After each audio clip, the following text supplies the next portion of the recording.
Good morning all IAS aspirants. नमस्कार सभी IAS की तैयारी करने वालों को मेरी ओर से नमस्कार। ठीक है, आज हमारे यूट्यूब चैनल ए प्लस आईएएस अकेडमी में आपका बहुत बहुत स्वागत है। देखिए, आज हमारी जो क्लास होने जा रही है, बिल्कुल न्यू टॉपिक है। लोक नीति। लोक नीति हमारा चल रहा है काफ़ी दिनों से, यानी आज लोक नीति यानी पब्लिक पॉलिसी की 21वीं क्लास है, 21 क्लास। ठीक है, काफ़ी बड़ा टॉपिक है ये आपका लोक नीति, और इसकी 21वीं क्लास होने जा रही है। और आज का जो हमारा टॉपिक है, डे बाय डे हमारे रोज न्यू न्यू टॉपिक होते हैं। आज का जो हमारा टॉपिक है, नीति विश्लेषण के स्वरूप। नीति विश्लेषण के क्या क्या स्वरूप है, उनके बारे में हम चर्चा करेंगे। उसके मेनली 3 स्वरूप है। एक स्वरूप की स्टडी हम पहले वाली क्लास में कर चुके हैं। अब अगला सेकंड स्वरूप से आज हम स्टार्ट करेंगे कि दूसरा स्वरूप क्या है, क्या नहीं होता है, उसके बारे में हम चर्चा करेंगे। और हमारी क्लास बिल्कुल सिस्टमेटिक तरीके से हो रही है, बिल्कुल day by day continuous syllabus wise हमारी क्लास हो रही है। हम यहाँ आईएएस मेंस के हिसाब से पढ़ रहे हैं, according to IAS mains class rotate. ठीक है, और हमारा जो सब्जेक्ट है, ऑप्शनल सब्जेक्ट लोक प्रशासन चल रहा है, और आपका आईएएस मेंस का एग्जाम नेक्स्ट मंथ 22 अगस्त से स्टार्ट होने वाला है। इसलिए आप लोग पूरा रिवीजन के साथ अपनी तैयारी पर फोकस करते हुए अपनी तैयारी करें, लिखते हुए अभ्यास करें, टाइम मैनेजमेंट का ध्यान रखें, क्योंकि आईएएस मेंस का एग्जाम रिटर्न एग्जामिनेशन है, लिखने वाला एग्जाम। इसमें आपको क्वेश्चन का आंसर एक निश्चित टाइम पीरियड में लिखना पड़ेगा। तो हर तरह से अपने आप को तैयार करके फिर आप प्रिपेयर करें, और पूरा फोकस, पूरी कंसिस्टेंट होकर आप अपनी तैयारी करें। ठीक है, और देखिए, आज जो हमारा टॉपिक है नीति विश्लेषण के स्वरूप, उसके बारे में आपको बताऊंगा। और हमारी चर्चा बिल्कुल पॉइंट टू पॉइंट, हर वर्ड, हर चीज को मैं अच्छी तरह से एक्सप्लेन करूंगा, हर टर्म को अच्छी तरह से डिस्क्राइब करूंगा। आपका फर्ज ये बनता है कि आप वीडियो को अच्छी तरह से देखें, सुने, और फिर लिखते हुए, नोट्स बनाते हुए, अभ्यास करते हुए अपना प्रिपरेशन करें। ठीक है, तो इस तरह से हमारी क्लासेस होगी। और लोक प्रशासन बहुत इंटरेस्टिंग, बहुत स्कोरिंग सब्जेक्ट है आईएएस मेंस के हिसाब से। और आप खुद जानते हैं कि आईएएस मेंस कितना प्रतिष्ठित एग्जाम है। यूपीएससी इस एग्जाम को कंडक्ट करता है, संघ लोक सेवा आयोग इस एग्जाम को हर साल कंडक्ट करता है। ठीक है, बिल्कुल निश्चित टाइम पे ये एग्जामिनेशन होता है। इसलिए कैंडिडेट को इसमें किसी प्रकार का कोई मतलब भ्रम नहीं होना चाहिए कि एग्जाम कब होगा कब होगा। आपकी तैयारी उस हिसाब से करनी है, आपके एग्जाम को डेट को देख के उस हिसाब से आप अपनी प्रिपरेशन रखें कि उस डेट तक हम किस तरह से अपने आप को प्रिपेयर कर सकते हैं, कितना हमने रिवीजन कर लिया है, कितना किस टॉपिक को हमने टाइम दिया है, उस हिसाब से आप पढ़ें। ठीक है, तो जो आज का जो हमारा टॉपिक है वो है नीति विश्लेषण के स्वरूप। अब देखिए, इसमें जो ये नीति विश्लेषण वर्ड है,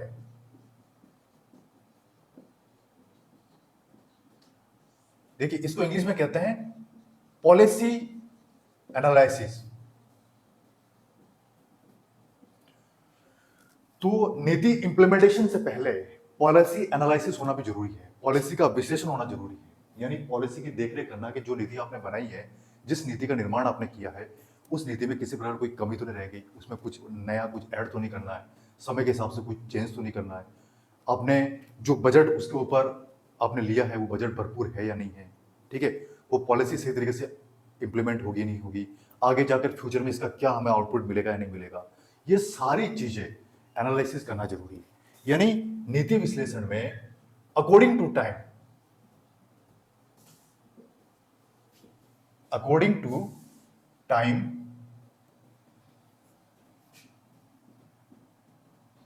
एनालिसिस मस्ट, यानी टाइम के अकॉर्डिंग इसके लिए एनालिसिस करना बहुत जरूरी है। क्योंकि आप जब तक एनालिसिस नहीं करेंगे उस नीति के बारे में, उस नीति में क्या कमी है, क्या उसमें ऐड करना, वो आपको कभी पता नहीं चल पाएगा। क्योंकि आप समय समय पर एनालिसिस करते रहेंगे। एनालिसिस करने के लिए देखो, आपको एक तो टाइम की जरूरत पड़ेगी। सबसे पहली बात तो आपको टाइम देना पड़ेगा एनालिसिस के लिए। सबसे पहले तो आपको उसको टाइम देना पड़ेगा। दूसरी चीज, जो एनालिसिस करने वाले जो लोग होते हैं, यानी आपको एक्सपर्ट की जरूरत पड़ेगी। ये दोनों ही चीजों की सख्त आवश्यकता है। ये टाइम देंगे, एक्सपर्ट लोग उसका विशेषज्ञ करेंगे, और एक्सपर्ट भी अलग अलग सब्जेक्ट एक्सपर्ट, अलग अलग फील्ड एक्सपर्ट। ठीक है, अलग अलग फील्ड के जो लोग एक्सपर्ट होंगे वो उस हिसाब से एनालिसिस करेंगे। और ये एनालिसिस भी मस्ट है, क्योंकि आप एनालिसिस कर लेंगे तो लगभग ये मान सकते हैं अपन कि 100% ये नीति सही है। अब इसका इंप्लीमेंटेशन हमें कर देना चाहिए, यानी अब नीति लागू कर देनी चाहिए। ठीक है, ताकि सरकार को भी इसका आउटपुट मिले, जनता को इसका आउटपुट मिले। ठीक है, आप इनपुट दोगे तभी तो आउटपुट मिलेगा। यानी जनता तक वो नीति कैसे काम करती है, जनता तक वो नीति किस तरह से पहुंचती है, किस तरह से जनता को वो लाभ पहुंचाती है, किस तरह से जनता को बेनिफिट होता है, वो सब कुछ सरकार उसका आकलन कर सके। लेकिन एनालिसिस बहुत जरूरी है। देखिए, पॉलिसी मेकिंग के बाद, पॉलिसी इंप्लीमेंटेशन करने से पहले इस दोनों के दरमियान आपको पॉलिसी के एनालिसिस करना बहुत ही जरूरी है। अब देखिए पॉलिसी एनालिसिस के जो स्वरूप है उनके बारे में हम चर्चा करेंगे। एक स्वरूप मैं पहले बता चुका हूं पहले वाली क्लास में, आज पढ़ेंगे सेकंड स्वरूप। मैं बहुत अच्छी तरह से आपको बताऊंगा, आप वीडियो को अच्छी तरह से देखें, ठीक है। अब देखिए स्वरूप में जो आपका सेकंड स्वरूप है वो क्या है, इस स्वरूप का नाम है सिंगावलोकन स्वरूप, सिंगावलोकन विश्लेषण, है ना। अब देखिए इसके नाम से स्पष्ट है सिंगावलोकन विश्लेषण। सबसे पहले तो हम देखेंगे कि एक्चुअल में ये सिंगावलोकन विश्लेषण होता क्या है, इसकी डेफिनेशन क्या होती है, इस विश्लेषण में किस तरह से एनालिसिस किया जाता है, क्या इसमें बताया जाता है। जो नीतिगत कार्रवाइयां होती है, जो नीति के लिए जो अपन कार्रवाइयां करते हैं, उनके संपन्न हो जाने पर सूचना के निर्माण प्लस रूपांतरण तक सीमित रहता है। देखिए सिंगावलोकन विश्लेषण में क्या होता है कि नीतिगत कार्रवाई जो हम लोग करते हैं, नीतिगत कार्रवाई जैसे कंप्लीट हो गई, किसी भी पर्टिकुलर नीति के लिए आप नीतिगत कार्रवाई करते हैं, नीतिगत कार्रवाई आपकी कंप्लीट हो गई, उसके बाद सूचना के निर्माण प्लस रूपांतरण यानी उसका डिवाइडेशन, सूचना के निर्माण और रूपांतरण प्लस उसका डिवाइडेशन, वहां तक ही ये सीमित रहता है। यानी नीतिगत कार्रवाई करने के बाद में भी उसमें कौन सी इंफॉर्मेशन का आपने निर्माण किया है, कि सूचना का आपने निर्माण किया है, उसका डिवाइडेशन, उसका वर्गीकरण कैसे किया, वहां तक ही ये सीमित रहता है, वहां तक ही ये एनालिसिस होता है। उसके बाद में किसी प्रकार का एनालिसिस नहीं होता है। तो सिंगावलोकन एनालिसिस में यही दो बात बताई गई है मेनली, कि एक तो सूचना के निर्माण के बारे में ये एनालिसिस करता है, प्लस रूपांतरण के बारे में ये एनालिसिस करता है। ये पर्टिकुलर दो बातों के ऊपर ही डिपेंड रहता है अधिक, यानी more than focus two things, ठीक है, ये बात आप याद रखें। अब जो थर्ड नंबर विश्लेषण है वो है आपका एकीकृत विश्लेषण। अब देखिए सबसे पहले तो हम ये देखेंगे कि एकीकृत विश्लेषण होता है क्या, एकीकृत विश्लेषण में किस तरह से एकीकृत एनालिसिस होता है, किसका, नीति का, नीति का किस तरह से विश्लेषण किया जाता है उसके बारे में हम चर्चा करेंगे। इसकी डेफिनेशन क्या होगी, एकीकृत विश्लेषण में, नीति विश्लेषण में, इसमें जब नीति का विश्लेषण किया जाता है तो ये अधिक बौद्धिक स्वरूप है ये, ठीक है, यानी ये नीति विश्लेषण का अधिक बौद्धिक स्वरूप है। बौद्धिक का मतलब होता है इसमें काफी ज्यादा इंटेलिजेंसी होती है, बुद्धिमान, यानी बुद्धिमत्ता का प्रतीक है ये, ठीक है, काफी बौद्धिक स्वरूप है, यानी इसमें काफी ज्यादा हमें आपको माइंड लगाना पड़ेगा, काफी ज्यादा आपके दिमाग के ऊपर प्रेशर आएगा, ठीक है, यानी दिमाग के ऊपर जोर ज्यादा लगाना पड़ेगा। एकीकृत विश्लेषण के अंदर इसी प्रकार का एनालिसिस किया जाता है। और देखिए इसमें आगे क्या बताया गया है, जो सूचना निर्माण प्लस रूपांतरण से जुड़े व्यवसायों की, देखिए सूचना निर्माण ये तो इसके ऊपर तो एनालिसिस करता ही है, प्लस रिवाइडेशन रूपांतरण पर एनालिसिस करता है, उससे जुड़े जो भी व्यवसाय है, उससे जुड़े जो एम्प्लॉय है, उनकी जो नीतिगत कार्रवाई से पूर्व तथा उसके उपरांत कार्यमूलक तरीकों को एकबद्ध करता है, इसका करने का काम करता है। यानी जो इन दोनों कंडीशन से जुड़े हुए जो भी एम्प्लॉय है, उनका पहली कंडीशन तो नीतिगत कार्रवाई से पहले और दूसरी उसके बाद, नीतिगत कार्रवाई से पहले और उसके बाद दोनों के उपरांत कार्यमूलक तरीकों को एकबद्ध करता है। कार्यमूलक तरीकों को यानी जो उनके वर्किंग से रिलेटेड जो भी उसमें मूलक होते हैं, वर्किंग से रिलेटेड जो भी काम किए जाते हैं, उन तरीकों को, उन आइडियाज को ये एकबद्ध करता है। एकबद्ध का मतलब समान करने का काम करता है, एक सीक्वेंस में करने का काम ये करता है, यही कहलाता है आपका एकीकृत विश्लेषण। अब देखिए इसमें और मैं आगे आपको बताऊंगा कि इसमें एकीकृत विश्लेषण में और आगे क्या किया जाता है। अब देखिए फिलहाल ये जो दो स्वरूप है ये बहुत इंपॉर्टेंट है, आपके नीति विश्लेषण के ये तीन स्वरूप बहुत इंपॉर्टेंट है। इससे रिलेटेड भी आपका आईएएस मेंस में कुछ पूछा जा सकता है कि नीति विश्लेषण के कौन कौन से स्वरूप होते हैं, उनको डिटेल एक्सप्लेन कीजिए। तो सबसे पहले आपको बताना है कि नीति विश्लेषण क्या होता है, इसकी डेफिनेशन देनी है, फिर नीति विश्लेषण के स्वरूप के बारे में बताना है, फिर नीति विश्लेषण के कितने स्वरूप है वो टाइप आपको बताना है, फिर वन बाय वन एक एक करके आपको उसको एक्सप्लेन करना है। अगर हो सके तो आप किसी पॉलिसी का एग्जाम्पल देके भी आप उसको एक्सप्लेन कर सकते हैं ताकि वो अच्छी तरह से समझ में आए, ठीक है, और इसमें आपको अच्छे मार्क्स मिले, एग्जामिनर पर अच्छा इफेक्ट पड़े, ठीक है, क्योंकि और इसका आंसर बिल्कुल sequence one by one step by step होना चाहिए। ऐसे नहीं कि तीसरी बात पहले में लिख दी, पहली बात तीसरी, यानी एक सीक्वेंस में इसका आंसर होना चाहिए, ठीक है। देखिए इस टॉपिक में आगे और क्या बताया गया है उसको हम समझते हैं। जो तीन स्वरूप थे आपके मेनली वो तो हो गया आपके कंप्लीट। अब आगे जो इसमें और क्या बताया गया है, जो नीति विश्लेषक होते हैं, नीति विश्लेषकों, इससे क्या तात्पर्य होता है, देखिए ये वर्ड आया नीति विश्लेषकों, विश्लेषकों से तात्पर्य होता है नीति का एनालिसिस करने वाले, नीति का एनालिसिस करने वाले, ठीक है। तो इसमें नीति विश्लेषकों से तीन प्रकार के प्रश्नों के बारे में सूचना व तर्कसंगत दलीलें प्रस्तुत करने की अपेक्षा की जाती है। देखिए इसमें क्या होता है, जो नीति विश्लेषक होते हैं उनसे अपेक्षा की जाती है कि वो 3 प्रकार की दलीलें सॉल्व करें। 3 प्रकार के जो प्रश्न होते हैं उनके बारे में सूचना व तर्कसंगत दलीलें प्रस्तुत करने की अपेक्षा उनसे की जाती है। यानी 3 प्रकार के प्रश्न होते हैं मेनली, है ना। तो उनके बारे में सूचना व तर्क संगत दलीलें, इन 3 प्रकार के प्रश्नों पर सूचना और तर्क संगत दलीलें आप कैसे देते हैं, तर्क वितर्क कैसे करते हैं, उसको प्रस्तुत करने की अपेक्षा की जाती है। किनको अपेक्षा की जाती है? जो नीति विश्लेषक होते हैं। अब वो 3 प्रकार के प्रश्न कौन कौन से होते हैं उसकी अपन 1 बाय 1 चर्चा करते हैं, ठीक है। तो इसमें जो सबसे पहला आपका विश्लेषक है वो है मूल्य, वैल्यू, ठीक है। अब देखिए मूल्यों से क्या तात्पर्य है, क्या इसका मीनिंग होता है? मूल्य से तात्पर्य होता है कि नीति विश्लेषण से रिलेटेड या उसमें इस प्रकार का परीक्षण किया जाता है, इसमें इस प्रकार का टेस्ट किया जाता है किसी पर्टिकुलर बात पे कि उसकी कोई समस्या, कोई प्रॉब्लम है जो वो हल हुई है या नहीं हुई है।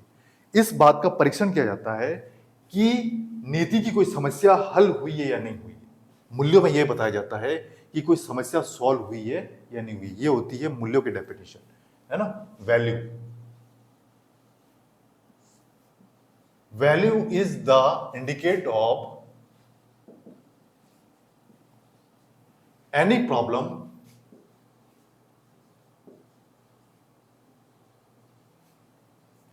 solved और अनसॉल्व, है ना, ये इसमें बताया जाता है। सेकंड जो आपका प्रश्न है वो होता है तथ्य। सेकंड नंबर जो आपका क्वेश्चन है वो है तथ्य। अब तथ्यों से क्या तात्पर्य है? तथ्यों से तात्पर्य है कि तथ्यों की मौजूदगी, ये तथ्य यानी कोई ऐसी बात है जिसकी मौजूदगी मूल्यों की प्राप्ति को सीमित या विस्तृत करने का काम कर सकती है। यानी किसी भी तथ्यों की मौजूदगी, जो मूल्य होते हैं, वैल्यू जो होती है, उनकी प्राप्ति को सीमित, सबसे पहले सीमित या विस्तृत करने का काम कर सकती है। या तो किसी मूल्य की प्राप्ति को वो सीमित करेगी या फिर मूल्य की प्राप्ति को विस्तृत करेगी, उसका विस्तृत एक्सप्लेन करेगी, उसको चौड़ा करेगी, उसको बढ़ाएगी, ठीक है ना। ये 2 ही कंडीशन इसमें हो सकती है तथ्यों में, ठीक है। नंबर 3 आपका क्वेश्चन है वो है कार्यवायु। देखिए कार्यवायु से क्या तात्पर्य? नीतिगत कार्रवाइयां जो होती है, नीतिगत कार्रवाई यानी नीतिगत प्रोसेस। कार्रवाई से तात्पर्य ये होता है कि कार्रवाइयों के माध्यम से मूल्यों की प्राप्ति प्लस समस्याओं का समाधान किया जाता है। देखिए कार्रवाई एक ऐसा माध्यम है, कार्रवाई एक ऐसा प्रोसेस है जिसके माध्यम से मूल्यों की प्राप्ति, नंबर फर्स्ट मूल्यों की प्राप्ति, वैल्यू प्राप्त हो रहे नहीं हो रहे, या फिर उससे रिलेटेड कोई समस्या आ रही है, उसका समाधान कैसे किया जाता है, इन दोनों का समाधान कार्रवाइयों के माध्यम से किया जाता है। मूल्यों की प्राप्ति प्लस समस्याओं का समाधान ये किया जाता है कार्रवाइयों के माध्यम से। नीतिगत कार्रवाइयों के माध्यम से मूल्यों की समस्या प्लस उसका मूल्यों की प्राप्ति प्लस मूल्यों की समस्याओं का समाधान इसमें किया जाता है। इस बात को आप विशेष रूप से ध्यान रखें, ठीक है। अब देखिए इसमें आगे क्या बताया गया, इसको हम समझते हैं अच्छी तरह से कि जो नीति निर्माण है, पॉलिसी मेकिंग है, नीति निर्माण के अध्ययन के लिए, नीति निर्माण की स्टडी के लिए जो नीति विश्लेषक होते हैं, नीति निर्माण की स्टडी के लिए जो नीति विश्लेषक होते हैं, नीति का विश्लेषण करने वाले लोग होते हैं, वो क्या करते हैं? 3 भिन्न भिन्न प्रकार के दृष्टिकोणों का प्रयोग करते हैं। 3 भिन्न भिन्न प्रकार के दृष्टिकोणों का वो प्रयोग करते हैं, ठीक है। अब देखिए वो दृष्टिकोण क्या है, 3 भिन्न भिन्न प्रकार के दृष्टिकोण कौन से होते हैं और वो क्या है, उनके बारे में हम एक टेबल के रूप में चर्चा करते हैं। एक टेबल बना के इसके बारे में अपन चर्चा करते हैं ताकि वो आपको अच्छी तरह से समझ में आएगा कि वो 3 भिन्न भिन्न दृष्टिकोण क्या है, 3 वो जो अलग अलग दृष्टिकोण है, 3 अलग अलग एटीट्यूड है, वो क्या है। अब देखिए इस टेबल में सबसे पहली चीज का अपन उपयोग करते हैं, नंबर 1 क्रम संख्या, नंबर 2 पे आपका दृष्टिकोण आ जाता है, नंबर 3 पे जो आपका मूल प्रश्न है वो है जो 3 प्रश्न मैंने आपको बताए थे, और नंबर 4 पे रखा गया है सूचना का प्रकार, ठीक है। तो इसमें जो क्रम संख्या नंबर 1 है, इसमें है प्रयोग सिद्ध। जो दृष्टिकोण है आपका वो है प्रयोग सिद्ध। प्रयोग सिद्ध से तात्पर्य यह है कि ये एक ऐसा एटीट्यूड है जिसमें किसी प्रकार के एक्सपेरिमेंट को सिद्ध किया जाएगा। अब मूल प्रश्न में आपको क्या प्रश्न पूछा जाएगा कि क्या इसका अस्तित्व है। ये जो तथ्य से रिलेटेड क्वेश्चन है कि क्या इसका अस्तित्व है, इसका अस्तित्व क्या है, वो प्रयोग सिद्ध में आपसे पूछा जाएगा। और इसमें जो सूचना का प्रकार है वो है प्रयोजन मूलक। देखिए प्रयोजन मूलक का तात्पर्य ये होता है कि किसी न किसी रूप में इसका यूज किया जाएगा। प्रयोजन यानी किसी न किसी रूप में इसका यूज किया जाएगा, ठीक है। तो ये तो हो गया नंबर फर्स्ट। नंबर सेकंड है आपका मूल्यांकन मूलक। मूल्यांकन का मतलब होता है किसी का अपन एक्सपेरिमेंट करते हैं, मूल्यांकन करते हैं या उसका परीक्षण करते हैं, वो मूल्यांकन मूलक इसमें आता है। ठीक है, दृष्टिकोण में इसका एटीट्यूड मूल्यांकन मूलक है। और इसमें कौन सा प्रश्न पूछा जाएगा आपका कि इसकी कीमत क्या है, व्हाट इज द वैल्यू, है ना, ये this is the related of value, ये वैल्यू से रिलेटेड है कि इसकी वैल्यू क्या है, इससे रिलेटेड है। और इसका जो सूचना का प्रकार है वो है मूल्यांकन मूलक। सूचना का प्रकार इसका मूल्यांकन मूलक होगा, दृष्टिकोण दोनों सेम होगा इसमें। ठीक है, नंबर थर्ड है आपका मानकीय। मानकीय का मतलब ये होता है कोई ना कोई मानक उसका जरूर होगा, यानी नीति का कोई ना कोई मानक जरूर होगा, कोई ना कोई मापदंड उसका जरूर होगा। हम नीति का कोई ना कोई मापदंड उसमें जरूर निर्धारित करते हैं। तो इस मानकीय में क्या बताया जाता है, क्या प्रश्न पूछा जाएगा कि क्या करना चाहिए कार्रवाई से रिलेटेड, जो नीतिगत कार्रवाई अपन करते हैं उसमें क्या करना चाहिए, इससे रिलेटेड आपसे क्वेश्चन पुटअप किया जाएगा। और इसमें जो सूचना का प्रकार है वो है समर्थन मूलक, यानी उस नीति का किस तरह से समर्थन, कितने लोग उसका समर्थन करते हैं, कितने लोग उसके पक्ष में आते हैं, उस बात पर इस पर जोर दिया जाएगा। यानी ये जो टेबल है ये मोस्ट इंपॉर्टेंट है। मैंने इस टेबल के रूप में आपको जो ये नीति विश्लेषक तीन विभिन्न प्रकार के जो दृष्टिकोण अपनाते हैं उसको मैंने एक टेबल के रूप में आपको समझाया है। तो ये टेबल एक प्रकार से बहुत ही इंपॉर्टेंट है। इस टेबल को आपने समझ लिया तो ये अच्छी तरह से आपको समझ में आ गया। अगर इससे रिलेटेड आपका आईएएस मेंस में क्वेश्चन पूछा जाता है तो आप एक टेबल बना के फिर इसका आंसर देंगे ताकि आपको बहुत अच्छी तरह से समझ में आएगा। ठीक है, बहुत अच्छी तरह से एग्जामिनर पर इफेक्ट पड़ेगा और ये आपका एकदम एक्यूरेट आंसर होगा। ठीक है, अब देखिए इसमें आगे क्या बताया गया है। देखिए नीति विश्लेषण पॉलिसी एनालिसिस में क्या होता है कि ये रियल में अगर पॉलिसी एनालिसिस देखा जाए तो वास्तव में तथ्यों प्लस मूल को प्लस कार्रवाई से रिलेटेड है। अगर लास्ट में अपन कंक्लूजन निकाले नीति विश्लेषण का अगर निष्कर्ष निकाले तो वो ये इंडिकेट करता है कि नीति विश्लेषण वास्तव में तथ्यों, सबसे पहली बात तथ्यों, दूसरी बात मूल को और थर्ड बात वो कार्रवाई से रिलेटेड है। इन तीनों से रिलेटेड आपके क्वेश्चन पुटअप किए जाते हैं। इन तीनों से रिलेटेड नीति विश्लेषण है। बिल्कुल ये बात 100% सही है कि नीति विश्लेषण का अगर अपन कंक्लूजन निकालें तो ये तथ्यों, मूल और कार्रवाई से रिलेटेड है। इस बात से हम कभी इसको नकार नहीं सकते हैं कि ये इनसे रिलेटेड नहीं है, बल्कि ये डायरेक्टली इनसे कनेक्टेड है। ठीक है, अब देखिए ये प्रयोग सिद्ध के साथ साथ मानकीय भी है। अब देखिए इसमें दो कंडीशन है, ये प्रयोग एक्सपेरिमेंट सिद्ध के साथ, ये जो तथ्य है नीति विश्लेषण में ये एक्सपेरिमेंट को सिद्ध करने के साथ साथ मानकीय भी है ना। इसमें भी दो कंडीशन है, एक्सपेरिमेंट प्लस मानकीय, यानी इनका कोई ना कोई मानक जरूर होता है, कोई ना कोई मानक जरूर होता है। बिना मानक के ये कंप्लीट नहीं होता है, इनकम्प्लीट रहता है। यानी कोई ना कोई उसका जो नीति का है वो मानक जरूर होता है, मापदंड उसका कोई ना कोई जरूर हम निर्धारित करते हैं, यानी कोई ना कोई पैरामीटर उसका जरूर हम निर्धारित करते हैं। ठीक है, अब देखिए नीति विश्लेषण न केवल सामाजिक प्लस नैतिक व्यवहार, यानी नीति विश्लेषण में केवल सामाजिक, नंबर फर्स्ट सोशल या एक मॉरल बिहेवियर को ही नहीं बताया जाता, इसमें सिर्फ सामाजिक और मॉरल बिहेवियर को ही प्रकट नहीं किया जाता, बल्कि इसमें सबसे पहला फील्ड जो लोक प्रशासन है, पब्लिक एड का फील्ड है, या जो लॉ से रिलेटेड कोई बात है, या नंबर थर्ड फिलोसफी से रिलेटेड कोई मैटर है, या लोकाचार से रिलेटेड कोई मैटर है, या प्रणाली विश्लेषण से रिलेटेड कोई मैटर है, ठीक है, या फिर प्रायोगिक गणित एक्सपेरिमेंटल मैथमेटिक्स से रिलेटेड कोई मैटर है, इनकी विभिन्न शाखाओं से उधार लिया जाता है। यानी नीति विश्लेषण के दौरान नीति विश्लेषण के लिए नीति विश्लेषण केवल सामाजिक और नैतिक व्यवहार नहीं है। नीति विश्लेषण के लिए सिर्फ आप सामाजिक और नैतिक व्यवहार नहीं करते हैं।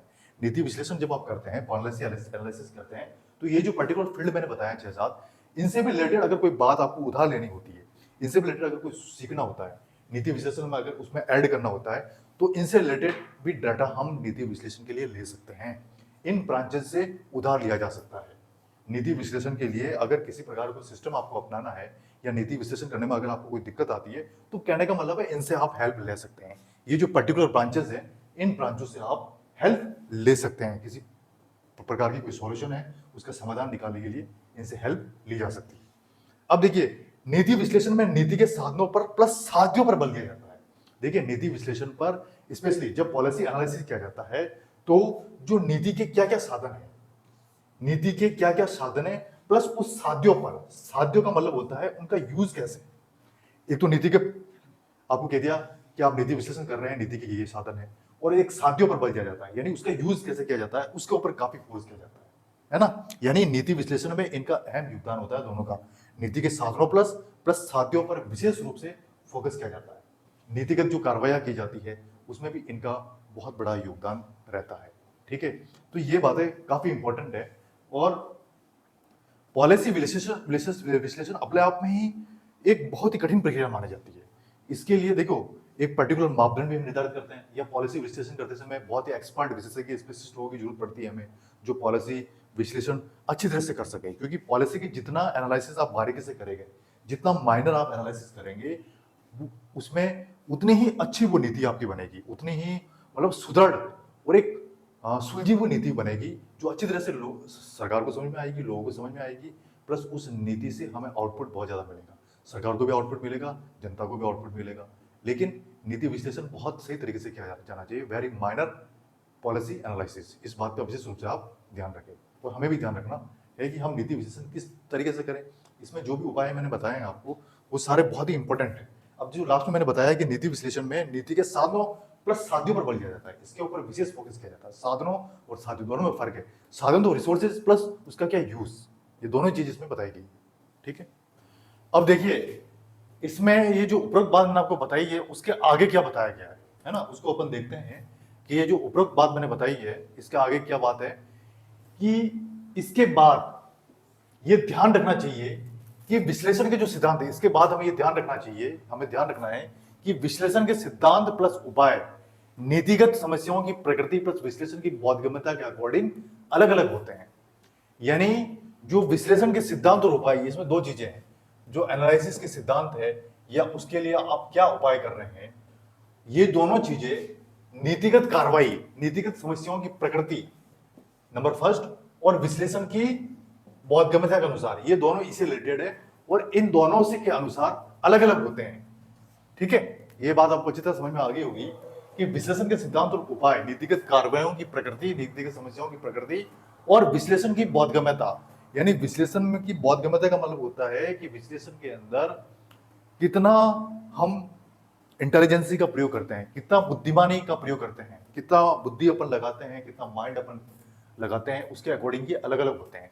देखिए आगे जो लोक प्रशासन के विद्वान हैं, एक पैटर्न व सावेकी, इनका नाम पहले भी आ चुका है, पहले भी इनके बारे में बता चुका हूं। तो ये पैटर्न व सावेकी कौन है, क्या इनका जन्म क्या हुआ था, इनसे आपको कोई मतलब नहीं है। पैटर्न व सावेकी की थ्योरी क्या है वो आपके लिए इंपॉर्टेंट है। ठीक है, कि पैटर्न व सावेकी ने इसके संदर्भ में क्या बात कही।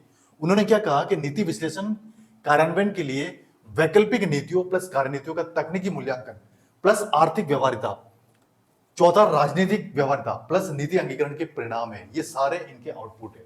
यानी ये इनसे रिलेटेड जो भी नीति विश्लेषण होता है, नीति विश्लेषण के दौरान जो कार्यान्वयन होता है, उस प्रक्रिया के दौरान इन सब का यूज करके इनसे रिलेटेड नीति अंगीकरण के परिणाम है, या नीति को अमल में आप कैसे लाते हैं, या नीति को इंप्लीमेंट करने के बाद में, कार्यान्वयन करने के बाद में क्या परिणाम निकल के आते हैं। ये जो भी 4-5 कंडीशन दी गई है, उन 4-5 कंडीशनों को मिलाकर ये परिणाम आपके सामने आता है। ठीक है, इस बात का आप विशेष रूप से ध्यान रखें। अब देखिए आगे क्या बताया गया है, एक नया टॉपिक आया है, अनुभाविक मूल्यांकनीय या मानकीय नीति विश्लेषण। अब देखिए अनुभाविक मूल्यांकनीय या मानकीय नीति विश्लेषण क्या होता है, इसको अपन समझते हैं। अनुभाविक दृष्टिकोण से क्या तात्पर्य होता है, जो पिछली नीतियां होता है, अनुभाविक दृष्टिकोण होता है वो पिछली नीतियों की व्याख्या पर आधारित है। यानी जो पूर्व में जो आपने नीतियां बनाई है, उनकी किस तरह से व्याख्या की है उसके ऊपर आधारित है। यानी पूर्वगामी नीतियों के बेस पर यह आधारित है अनुभाविक दृष्टिकोण। इस बात को आप विशेष रूप से ध्यान रखें। यानी ये बेस पर आधारित है, और ये पैटर्न व सावेकी की थ्योरी बहुत इंपॉर्टेंट थ्योरी है, आईएमपी थ्योरी, कि पैटर्न व सावेकी ने क्या कहा और उससे रिलेटेड निकल के हमारे पास सामने क्या आउटपुट आया उन्होंने बताया। फिर ये जो मानकीय दृष्टिकोण एक न्यू टॉपिक है, इसमें आगे और क्या बताया गया, इसको और मैं आगे अच्छी तरह से एक्सप्लेन करूंगा डिटेल में कि इसमें और आगे क्या बताया गया है। इसको आप अच्छी तरह से सुनना और समझना। ठीक है, most important for IAS mains examination, इस बात का विशेष रूप से ध्यान रखें। ठीक है, देखिए इसमें आगे क्या बताया गया है, इस दृष्टिकोण का, ये जो उपरोक्त मैंने दृष्टिकोण बताया आपको, क्या दृष्टिकोण बताया था मैंने आपको, अनुभाविक दृष्टिकोण। ठीक है, इस दृष्टिकोण का जो रिलेशन है, इस दृष्टिकोण का जो संबंध है, वो निश्चित लोक नीतियों, जो फिक्स लोक नीतियां होती है, उसके कारणों प्लस प्रभावों के विश्लेषण करने प्लस मुख्य रूप से समस्या के समाधान के लिए उत्तर देने के प्रयासों से है। यानी इस दृष्टिकोण का जो मेनली रिलेशन है, ये जो निश्चित लोक नीतियां होती है, जो फिक्स लोक नीतियां होती है, सबसे पहले तो उसके रीजन का पता कीजिए, कारण क्या है, प्लस उसके जो प्रभावों का विश्लेषण करने के लिए, उसके जो प्रभावों का एनालिसिस कैसे किया जाता है, नंबर 2 और मुख्य रूप से देखा जाए तो ये समस्या के समाधान के लिए उपयोगी है, यानी मेनली यूज समस्या के समाधान का उत्तर देने के प्रयासों से। यानी इस दृष्टिकोण का अगर डायरेक्ट रिलेशन देखा जाए तो किसी भी लोक नीतियों का समस्या के समाधान का उत्तर देने के प्रयासों से, समस्या किसी भी मतलब कोई भी समस्या आती है उसका समाधान कैसे निकालें, उसका उत्तर कैसे दे, उसके प्रयासों से इसका रिलेशन है, डायरेक्ट रिलेशन। इस बात का विशेष रूप से ध्यान रखें, है ना। कोई भी पर्टिकुलर कोई भी नीति ले रहे हैं आप, जैसे कोई भी नीति गवर्नमेंट ने बनाई है, अब उसमें कोई प्रॉब्लम क्रिएट हो रही है, उस प्रॉब्लम का सॉल्यूशन करना है, उसका क्या समाधान अपन निकालें, उससे रिलेटेड ये है ना। अब देखिए नीति विश्लेषण मूल्यांकन, नीति विश्लेषण का जो मूल्यांकन है दृष्टिकोण कार्यक्रम मूल्यांकन पर ध्यान केंद्रित करता है। जो नीति विश्लेषण का मूल्यांकन है, यानी जो पॉलिसी एनालिसिस का मूल्यांकन है, दृष्टिकोण कार्यक्रम मूल्यांकन, एक नई बात है, न्यू टॉक, इस पर ध्यान केंद्रित करने का काम करता है। यानी दृष्टि कार्यक्रम मूल्यांकन पर ध्यान केंद्रित करने का काम करता है। कौन करता है? नीति विश्लेषण मूल्यांकन। नीति विश्लेषण मूल्यांकन का डायरेक्ट रिलेशन दृष्टिकोण कार्यक्रम मूल्यांकन से है और उसके ऊपर पूरा फोकस करने पर अपना माइंड वो सेंटर करता है, पूरा फोकस करने पर वो अपना काम करता है, यानी पूरा ध्यान केंद्रित करने का काम करता है। ठीक है, अब देखिए जबकि दोनों में क्या अंतर है, जबकि मानकीय नीति विश्लेषण ये तो दृष्टिकोण कार्यक्रम मूल्यांकन है, ये अलग है ना, दैट इज डिफरेंट। जबकि मानकीय नीति विश्लेषण इसका जो संबंध है, मानकीय नीति विश्लेषण का जो संबंध है मेनली निश्चित समस्या के लिए कार्रवाई की भावी योजना की सिफारिश करने से है। यानी जो मानकीय नीति विश्लेषण का जो संबंध है मेनली मुख्य रूप से अगर देखा जाए तो कोई भी निश्चित समस्या के लिए कार्रवाई की भावी योजना की सिफारिश करने से है। ये इसकी डेफिनेशन होती है, कार्रवाई की भावी योजना की, जो कोई भी आप नीतिगत कार्रवाई करते हैं उसकी भावी योजना की सिफारिश करने के ऊपर ये ध्यान केंद्रित करता है। मानकीय नीति विश्लेषण में यही बताया गया। ठीक है, अब देखिए इस प्रकार की जो नीति विश्लेषण हेतु मेनली 3 क्वेश्चन उपस्थित होते हैं। ये जो इस प्रकार का नीति विश्लेषण है, यानी ये जो मानकीय नीति विश्लेषण है, इस प्रकार का जो नीति विश्लेषण है उसके लिए मेनली 3 प्रकार के क्वेश्चन उपस्थित होते हैं। इन 3 प्रकार के क्वेश्चन कौन कौन से होते हैं, इसको अपन हर क्वेश्चन को 1 बाय 1 स्टडी करेंगे। 1 बाय 1 एक एक क्वेश्चन को मैं आपको समझाऊंगा अच्छी तरह से, वो 3 क्वेश्चन कौन कौन से होते हैं जिनके ऊपर इनका ध्यान केंद्रित रहता है। हर यानी जो ये इस प्रकार का जो नीति विश्लेषण है इसके हेतु 3 क्वेश्चन उपस्थित होते हैं, 3 क्वेश्चन प्रेजेंट होते हैं, है ना। उन तीनों क्वेश्चन को हमें समझना है। वो 3 क्वेश्चन आप समझ लेंगे तो आपको इस प्रकार का जो ये नीति विश्लेषण है, किस प्रकार से ये पॉलिसी एनालिसिस किया जाता है, वो आपको अच्छी तरह से समझ में आ जाएगा, है ना। लेकिन उसकी कंडीशन क्या है कि ये तीनों क्वेश्चन आपको अच्छी तरह से समझ में आना चाहिए, वो भी 1 बाय 1 स्टेप बाय स्टेप। ठीक है, अब देखिए ये जो आपका 3 क्वेश्चन की आप बात हो रही थी, उसी टॉपिक पर अपन चर्चा कर रहे थे, तो वो 3 क्वेश्चन कौन कौन से, उसको 1 बाय 1 आप समझिए अच्छी तरह से। ठीक है, इसमें सबसे पहला क्वेश्चन है आपका, फर्स्ट क्वेश्चन, कि समस्या के लिए क्या हुआ है। सबसे पहला क्वेश्चन ये है कि ये जो उपरोक्त समस्या आपके सामने आ रही है, समस्या के लिए आपने क्या हुआ है, यानी समस्या के लिए आपने क्या उपाय किया है, ये है पहला क्वेश्चन। और ये किससे रिलेटेड है? ये रिलेटेड है अनुभाविक नीति विश्लेषण। ये जो अनुभाविक नीति विश्लेषण मैंने आपको बताया था कि अनुभाविक नीति विश्लेषण की क्या डेफिनेशन होती है, this question is the directly related to अनुभाविक नीति विश्लेषण। इस प्रकार की नीति विश्लेषण से ये क्वेश्चन रिलेटेड है। ठीक है, नंबर सेकंड क्वेश्चन क्या है, क्या नीति के उद्देश्य पूरे किए गए थे, यानी जो पॉलिसी है उसके उद्देश्य क्या आपने कंप्लीट कर लिए है या नहीं कर लिए, यानी नीति के उद्देश्य पूरे किए गए थे या नहीं किए गए थे, क्या किए गए थे, ये है सेकंड क्वेश्चन। और ये रिलेटेड है मूल्यांकनीय नीति विश्लेषण से। ठीक है, थर्ड जो क्वेश्चन है आपका, तीसरा क्वेश्चन, वो क्या है, कार्रवाई का भावी तरीका क्या होगा, यानी नीति से रिलेटेड जो आप कार्रवाई करेंगे उसका भावी तरीका क्या होगा, ये है थर्ड क्वेश्चन। थर्ड क्वेश्चन है ना, बहुत 3 क्वेश्चन मोस्ट इंपॉर्टेंट। ये जो तीसरा क्वेश्चन है ये किससे रिलेटेड है, मानकीय नीति विश्लेषण से, यानी जो नीति का अपन मानक निर्धारित करते हैं, मानकीय नीति विश्लेषण में मैं आपको बता चुका हूं कि जो नीति का मानक निर्धारित करते हैं उससे ये रिलेटेड है, ये जो थर्ड क्वेश्चन। यानी ये तीनों क्वेश्चन स्टेप बाय स्टेप आपको याद रखने हैं और तीनों क्वेश्चन बहुत ही इंपॉर्टेंट है। ठीक है, इससे रिलेटेड भी आपका आईएएस मेंस में क्वेश्चन पूछा जा सकता है कि ये 3 क्वेश्चन कौन से होते हैं, इसको एक्सप्लेन कीजिए ये बिल्कुल आईएएस मेंस में इससे रिलेटेड आपका क्वेश्चन पूछा जा सकता है। अब देखिए, अगला जो न्यू टॉपिक है पूर्वव्यापी या इसको कहते हैं प्रत्याशित नीति विश्लेषण। यह है, दिस इज न्यू टॉपिक।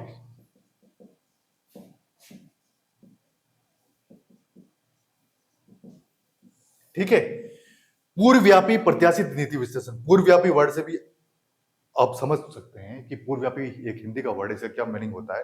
पूर्वव्यापी का मतलब पहले जो घटित हो चुका है, ठीक है, या प्रत्याशित नीति विश्लेषण। अब इसकी क्या डेफिनेशन होती है? प्रत्याशित नीति विश्लेषण या पूर्वव्यापी नीति विश्लेषण, इसका जो डायरेक्टली संबंध है पिछली नीतियों के ऐतिहासिक विश्लेषण और व्याख्या से। यानी जो पिछली नीतियों का क्या हिस्ट्री रही है, क्या आपने व्याख्या उसकी की है, उसके व्याख्या और विश्लेषण दोनों से इसका रिलेशन है। यानी व्याख्या और विश्लेषण दोनों से इसका रिलेशन है।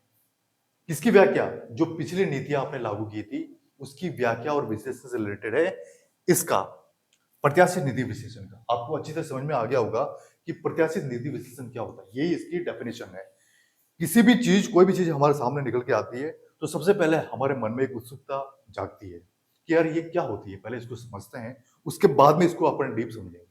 यानी पहले हर उसकी डेफिनेशन आपको समझ में आ जानी चाहिए कि इसकी परिभाषा क्या आती है, क्या कहना चाह रहा है, इसका क्या मीनिंग होता है। उसके बाद में आप उसको माइनर आगे समझते हुए चलिए तो वो आपको अच्छी तरह से समझ में आएगा। ठीक है, देखिए जो उपरोक्त नीति विश्लेषण मैंने आपको बताया इससे पहले, उस नीति विश्लेषण का विचाराधीन समस्या पर ऐतिहासिक नीति अनुसंधान के प्रमुख पहलुओं की पुष्टि करने के लिए इसका उपयोग किया जाता है। ये जो उपरोक्त नीति विश्लेषण मैंने बताया उसका मेनली यूज किसमें किया जाता है? विचाराधीन समस्या, यानी कोई ऐसी समस्या जो विचाराधीन है उसके ऊपर ऐतिहासिक नीति अनुसंधान के प्रमुख पहलुओं की पुष्टि करने के लिए इसका उपयोग किया जाता है। यानी कोई विचाराधीन समस्या पर रिसर्च करने के लिए इसका उपयोग किया जाता है। इसका मेन कंक्लूजन यही रहता है कि इसका रिसर्च पॉइंट ऑफ व्यू उपयोग किया जाता है। और ये research point of view use mainly, इस बात का विशेष रूप से ध्यान रखें। ठीक है, साथ ही इसके साथ ही और क्या होता है, जो पूर्वव्यापी नीति विश्लेषण है, ये जो पूर्वव्यापी नीति विश्लेषण क्या होता है इसकी डेफिनेशन बताई थी, वो उस सूचना से उत्पन्न जो प्रत्यक्ष रूप से जो निर्णय कार्य के लिए उपयोगी है। यानी उस सूचना से उत्पन्न जो हुए हैं प्रत्यक्ष रूप से निर्णय कार्य के लिए उपयोगी होता है। इस बात का विशेष रूप से ध्यान रखें, मोस्ट आईएमपी। अब अगला जो एक टॉपिक है न्यू, भविष्य सूचक नीति विश्लेषण या आदेशात्मक नीति विश्लेषण या वर्णनात्मक नीति विश्लेषण, तीनों एक ही नाम है। इनकी क्या परिभाषा होती है इसको अपन देखते हैं। आदेशात्मक नीति विश्लेषण में क्या बताया जाता है कि जो ऐसी कार्रवाई की सिफारिश की जाती है जिनसे खास परिणाम निकल के हमारे सामने आता है। यानी आदेशात्मक नीति विश्लेषण में ऐसी कार्रवाइयों पर फोकस किया जाता है या ऐसी कार्रवाई की सिफारिश की जाती है जिनसे हमारे सामने कोई स्पेशल या खास आउटपुट निकल के हमारे सामने आता है। ये उसके ऊपर डिपेंड करता है। ये इसकी परिभाषा होती है। आदेशात्मक का मतलब आदेश देना, एक वर्ड होता है हिंदी का कमांड देना, उसी इसकी परिभाषा निकल के हमारे सामने आती है। कभी कभी हम हिंदी के वर्ड से ही उसका एक्सप्लेनेशन समझ जाते हैं कि ये क्या कहना चाह रहा है या इसमें क्या बताया जा रहा है या इसमें क्या बताया जाएगा, हम उसको अच्छी तरह से समझ सकते हैं। उसके अकॉर्डिंग ही उसकी डेफिनेशन बनती है। ठीक है, तो इन सब में ये सारी चीजें बताई गई है। तो ये जो आज की जो हमारी क्लास है बहुत इंपॉर्टेंट क्लास हुई है। हमने आज का जो टॉपिक लिया था लोक नीति की 21वीं क्लास थी ये, और नीति विश्लेषण क्या स्वरूप है, उन तीनों स्वरूपों की स्टडी हमने बारीकी से की कि वो क्या क्या स्वरूप होते हैं। फिर आगे और नीति विश्लेषण से रिलेटेड वो अलग अलग नीति विश्लेषण क्या क्या है उनके बारे में पढ़ा। वो तीन जो वैल्यू है उनके बारे में पढ़ा। तीन जो क्वेश्चन है वो क्या क्या क्वेश्चन होते हैं, वो किस नीति विश्लेषण से रिलेटेड होते हैं, उनके बारे में हमने डिटेल स्टडी की है। ठीक है, तो ये आज की क्लास बहुत इंपॉर्टेंट हुई है। आज की इस क्लास से रिलेटेड अगर आपका कोई क्वेश्चन है तो आप बेझिझक कोई भी क्वेश्चन पूछ सकते हैं। हर क्वेश्चन का आपको आंसर जवाब दिया जाएगा। और अगर आपको ये क्लास वीडियो पसंद आए तो उसको लाइक सब्सक्राइब शेयर करें। और आप एक बात ये स्पेशल ध्यान रखें, अभी आपका रिवीजन का टाइम चल रहा होगा तो आप क्लासेस को कंटिन्यू देखते रहें, क्लासेस को मिस नहीं करें, कंटिन्यू देखते रहें। और लगभग एक क्लास को आप 3-4 बार देखें सुने, जब जाके उसके टर्म एक्सप्लेनेशन आपको होगा, वो क्लास आपको अच्छी तरह समझ में आएगी या वो टॉपिक आपको अच्छी तरह से समझ में आएगा। क्योंकि लोक प्रशासन कुछ ऐसे टॉपिक है जो बहुत डिफिकल्ट और टफ टॉपिक है, वो आपको वीडियो को 2-3 बार देखना पड़ेगा, फिर उसको लिखते हुए अभ्यास करना पड़ेगा, जब जाके वो आपके अच्छी तरह से दिमाग में बैठेगा, आपको अच्छी तरह से समझ में आएगा। ठीक है, अदरवाइज अगर आपने एक बार ही पढ़ के छोड़ दिया या एक बार देख के छोड़ दिया तो आपको समझ में कभी नहीं आएगा। 2-3 बार आप देखोगे, रिवीजन करोगे, जब जाके वो आपको अच्छी तरह से समझ में आएगा। ठीक है, आज की इस वीडियो को मैं यहीं समाप्त करता हूँ। नेक्स्ट क्लास नए वीडियो के साथ फिर मिलेंगे।